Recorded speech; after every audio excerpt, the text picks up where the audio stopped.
And that's how you start off a monster homestand here, chasing into the first of 8 games. The Warriors beat the Bucks in the Bay Area for the 6th consecutive time.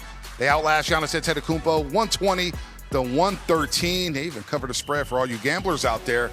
But the Warriors just 9 turnovers tonight, a game after having only 7 against the LA Clippers. Clean basketball. They shoot nearly 50% from the floor. They make 18 threes, and they get a big help from D'Anthony Melton off the bench. And the Warriors now 2 games over 500 here at 20-18. We'll welcome everybody to Toyota Warriors Postgame Live here at the Gay House at Thrive City, presented by Toyota. It's the Hall of Famer Chris Mullen, the pride of Yale, Gina Cada.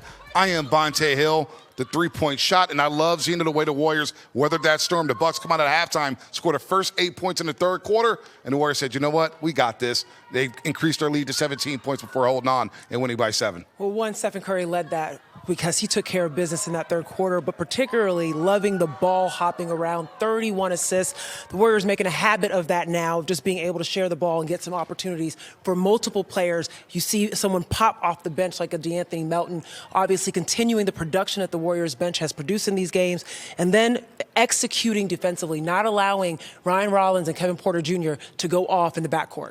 Yeah, Zine, you mentioned 31 assists, just 8 turnovers, Bonte, which you mentioned. So a nice carryover from the Clipper game where they only had 7 turnovers, points off turnovers at +7. But the big difference was the made threes. You know, I thought they got very similar shots, maybe a little bit better rhythm tonight, but +15 from three-point range is really the difference. They got to the free throw line more, +7 there. So I thought a good carryover.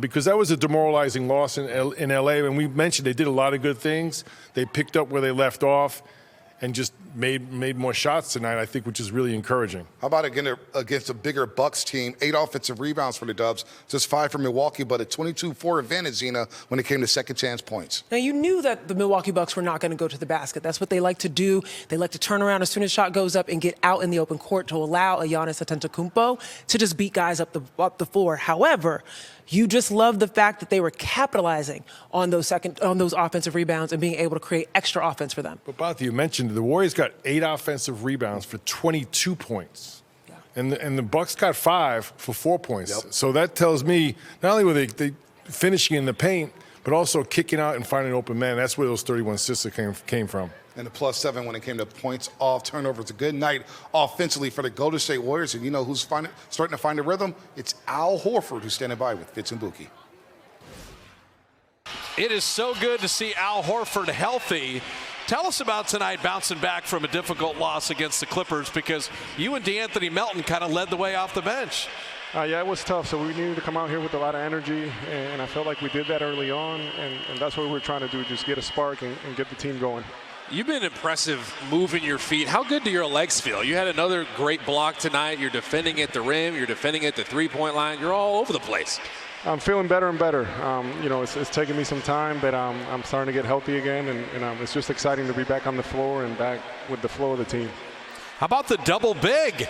You and Quentin, or you and Draymond, Steve Kerr playing 2 bigs, and I think you had to enjoy that. No question. I mean, this type of team obviously calls for it, and I enjoy those when we do those lineups. What do you like more? Hitting 2 threes, picking pops, you're great there, or you like rolling to the basket and making plays and being the decision maker, getting other guys open? What's more enjoyable for you? I mean, being able to play out of that half roll when Steph gives you the ball, it's pretty cool, and getting to move the ball around, it really gets our team going. How much are you going to enjoy this 8-game homestand? 1 win already in the books. I know you're not going to miss getting on planes and traveling. You've been doing it for 19 years, but it's been a road-heavy beginning for the Warriors. Yeah, no question. It's good to be home. It's good to be here, and we can get some wins and get some momentum going. You guys have had 2 games in a row where you've been less than 10 turnovers, 7 last game, 9 this game. What are the discussions like when it comes to taking care of the ball? No one likes to talk about the turnovers. It's not fun to talk about, but you guys have been doing a great job just taking your time, really valuing the ball now. Yeah, you know, our spacing is better, so that helps, and we're a little more organized, and that always helps, and we'll be more conscious of that. You're getting ready for Friday already. Bring on Sacramento. But, Al, you're turning back the clock a little bit. You look healthy, rested, and ready, and we'll see you Friday night. All right, thank you, guys. All right, that is the one and only Al Horford. He and D'Anthony Melton led the bench brigade tonight. Warriors get the win. They are 12-5 at home. The Kings in town as the homestand continues on Friday. Al Horford, 8 points off the bench, but more importantly, 10 rebounds and 6 assists. And Millie, he's moving a lot better. And I think the key on this homestand is there's only one back-to-back, which comes at the end of the homestand against Miami and Toronto. So Al's going to be available for the first 6 games at least. I think it's going to benefit Al Horford and DeAnthony Melton to be playing consistently, to get their rhythm, and also for the team, so you can get that consistent rhythm with those rotations. But Al Horford, just a big-time player, big-time pro. It just shows you how well the ball's moving. Because, Zena, I got to think, if I'm the opposing team, my scouting reporters never give him a standstill 3. Ooh. But because the ball is moving, I don't think he ever has to put the ball on the floor. Steph creates so much attention. Jimmy Butler, they kick back to him. He's got plenty of time, and he's a big-time shooter. He's going to knock down those shots with 40% accuracy. You hit the nail on the head. Every time you see Al Horford and it's a catch and shoot, his elbows don't even dip down past his hips. Like, it's crazy how much he's just always available for that outside kick.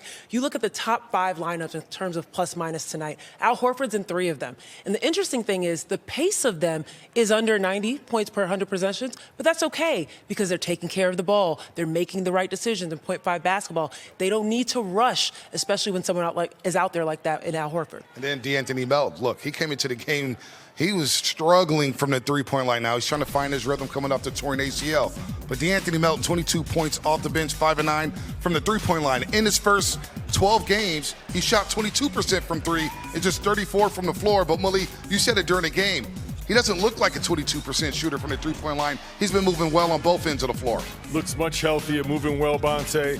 And actually, I think Melton is one of those guys. He's such a great two-way player. He can actually play a really good game and not shoot the ball well and have a good impact. But, any player that knocks down shots, it's going to really double your impact.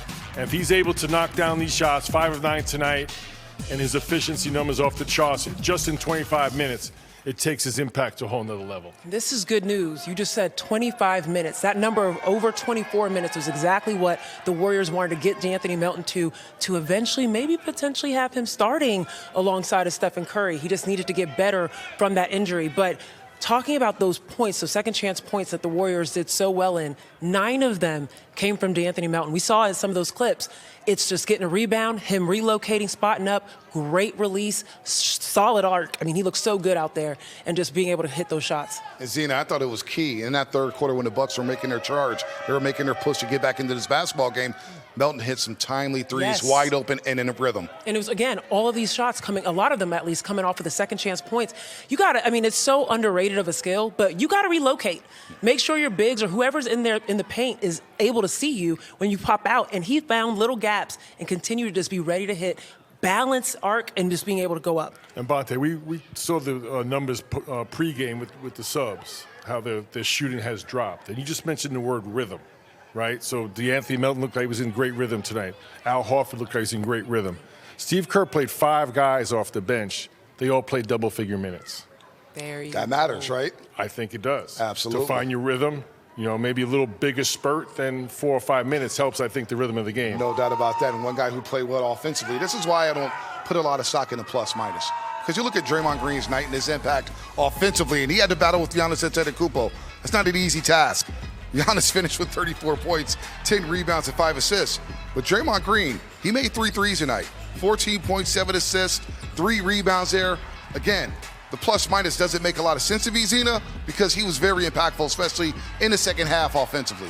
Well, the thing is, when you take away Giannis or you get him uneven and he's putting up fadeaways and things of that sort, that's when other people pop up. And I think that's what Draymond was a little bit of a victim to. Maybe, you saw a little bit of Green on their end, AJ Green being able to pop some stuff in while Draymond was out on the floor. But mostly for me, I look at Draymond, and we didn't say this stat, 7 assists, 1 turnover. That's massive. That's huge. And you saw just the chemistry between him and Steph Curry once again being put on display. I loved his offensive game, very aggressive. And I think it is important for Draymond to be in double figures. And I think, he was confident in the second half, knocked down a few threes. But I think a big impact tonight, it's always his defense. But when you come into a game against Giannis Antetokounmpo, you're figuring he's going to get his points. But you want to keep everyone else down.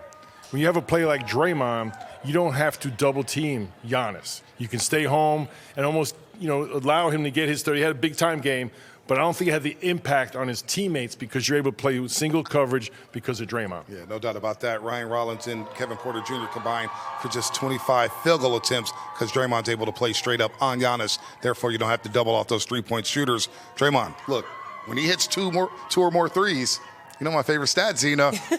154-47 all time. Ooh. So it matters. Okay. It matters if he makes threes and he's standing high with the great KB Carthberg. All right, Draymond, this shooting night for the team, maybe I should call you Draymond, looks a lot different than the Clippers game. Why is that? We just couldn't buy a basket. I thought we got great looks. We missed open threes. We missed open layups. Just couldn't get one to go in. But we gave ourselves a chance to win because we defended and we kept our turnovers down. That was the carryover tonight, and the shots actually fell tonight.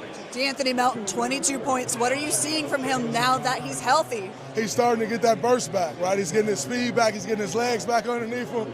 Oh, I've never had to come back from an injury like that, and I'm very thankful for that. But when you come back from injury, you're just trying to get your legs back, And so the shot that you've been working on isn't the same when you get back out here. You got defense flying at you in the speed of the game.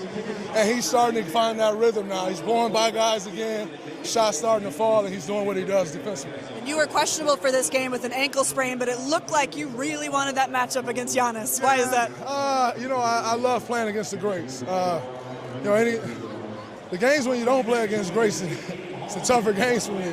When you're playing against greats, you got to step up to the challenge or you get embarrassed. And it's an honor to be able to play against the greats on a nightly basis. And when you get an opportunity, I don't know, how many, we play them twice a year, right? So how many opportunities do I have to play Giannis? But I cherish being able to play against great guys that one day I'll be able to tell my kids, like, I played against that guy. And this matchup was like this. And so it's an honor to play against guys like Giannis. And if I can be in the game, I wouldn't miss it. And how does it feel getting a W to start this 8-game homestand? It's huge. We need to make up some ground on this homestand. Our schedule's been a little nuts, but we got 8 home games, so it's no excuses. Thank you. All right, good stuff, KB. We'll hear from Steve Kerr this time. Didn't get that chance on Monday because Terry Stotts wanted to save him some dollars. Steve Kerr's got to be a lot happier tonight. More coming up on Toyota Warriors Postgame Live.